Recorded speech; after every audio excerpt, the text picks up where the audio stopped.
এবার আরাকান আর্মির বিরুদ্ধে কঠোর পদক্ষেপ নিতে যাচ্ছে বাংলাদেশ সেনাবাহিনী। সম্প্রতি বাংলাদেশ সেনাবাহিনী আরাকানের পরিস্থিতি নিয়ে একটি সুদূরপ্রসারী এবং বিশাল কৌশলগত পরিকল্পনা সাজিয়েছে, যা দেশের প্রতিরক্ষা নীতিতে এক নতুন দিগন্ত সৃষ্টি করতে পারে। সেনাবাহিনীর এক উচ্চপদস্থ কর্মকর্তা নাম প্রকাশ না করার শর্তে জানিয়েছেন, সীমান্তে আরাকান আর্মির কোনো প্রকার উস্কানি অথবা আর কোনো অনুপ্রবেশ আর সহ্য করা হবে না। দেশের সার্বভৌমত্ব এবং সীমান্ত সুরক্ষিত রাখতে প্রয়োজনে রাখাইনের ভিতরে ঢুকে অভিযান চালানোর মতো কঠোর হুঁশিয়ারিও দিয়েছেন তিনি। তুমি এই জিনিসটা বুঝতেছো না, তোমার কমান্ডার লেভেলের কিন্তু অনেকটা বাজে এফেক্ট হবে। কালকে যদি আমি মিডিয়া প্রকাশ আরাকান আর্মি আমার দেশের মধ্যে আসছে, তোমরা তো দাঁড়ানো জায়গায় থাকবে না, ডিসপ্লে মিডিয়া তোমরা কিচ্ছু পাবে না, তোমরা চলে যাও, তোমাদেরকে আমি যাওয়ার সেই সুযোগ দিচ্ছি।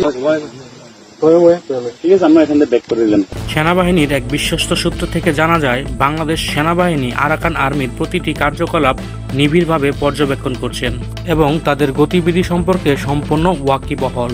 বিশেষ করে শেখ হাসিনার পতনের পর বাংলাদেশ সেনাবাহিনীর গোয়েন্দা বিভাগ ডিজিএফআই মিয়ানমারের ভিতরে তাদের গোয়েন্দা কার্যক্রম বিপুলভাবে বৃদ্ধি করেছেন। নাম প্রকাশে অনিচ্ছুক সেই সেনা কর্মকর্তা আরও বলেন, বর্তমানে পুরো রাখাইন রাজ্য জুড়েই বাংলাদেশের গোয়েন্দা নেটওয়ার্ক বিস্তৃত। প্রতিটি গুরুত্বপূর্ণ তথ্য এবং প্রতিটি পদক্ষেপ এখন বাংলাদেশের নজরে। এই নিবিড় পর্যবেক্ষণের মধ্য দিয়ে যে সত্যটি উঠে এসেছে তা হলো, বাংলাদেশ সেনাবাহিনীর তুলনায় আরাকান আর্মির শক্তি অত্যন্ত নগণ্য। যদি বাংলাদেশ সেনাবাহিনী আরাকান রাজ্য দখলের সিদ্ধান্ত নেন, তবে তা বাস্তবায়ন করতে সর্বোচ্চ 3 দিন সময় লাগবে বলে বিশেষজ্ঞরা মনে করেন। সংখ্যার দিক দিয়ে এই তুলনা আরও স্পষ্ট হয়ে উঠেছে।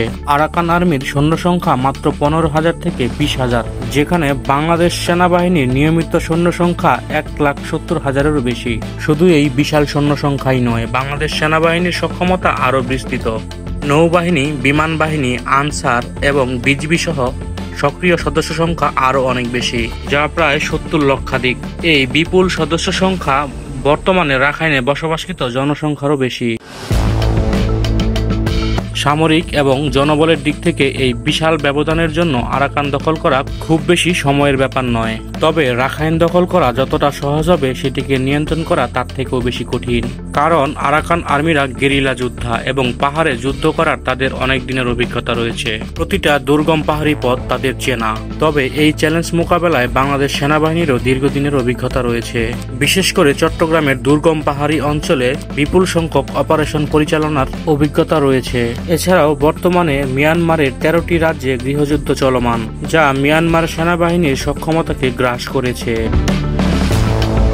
বর্তমানে মিয়ানমার সেনাবাহিনীর সঙ্গে আরাকান আর্মির তীব্র যুদ্ধ চলছে। এখন পর্যন্ত আরাকান আর্মির হাতে মিয়ানমার সেনাবাহিনীর 25,000-এরও বেশি সেনা নিহত হয়েছে। এছাড়াও রোহিঙ্গা গণহত্যার কারণে মিয়ানমারের সামরিক বাহিনী আন্তর্জাতিক বিশ্বে ইমেজ সংকটে আছে। যদি আরাকান রাজ্য নিয়ে যুদ্ধ শুরু হয়েই যায়, তাহলে আন্তর্জাতিক বিশ্বের কাছ থেকে বাংলাদেশ ব্যাপক সমর্থন পাবে।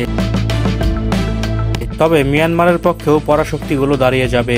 যদি ভবিষ্যতে বাংলাদেশ সেনাবাহিনীর আরাকান রাজ্যে অভিযান চালাতেই হয়, তাহলে আন্তর্জাতিকভাবে বাংলাদেশ কোন কোন দেশের সমর্থন পাবে এবং মায়ানমার কোন কোন দেশের সমর্থন পাবে, সেটি নিয়ে আলোচনা করব পরবর্তী ভিডিওতে। এই দুই দেশের উত্তেজনা নিয়ে আন্তর্জাতিক কূটনীতির ভবিষ্যৎ কি হবে জানতে অবশ্যই একটি কমেন্ট করুন এবং সাবস্ক্রাইব করে পরবর্তী ভিডিও দেখার জন্য অপেক্ষা করুন।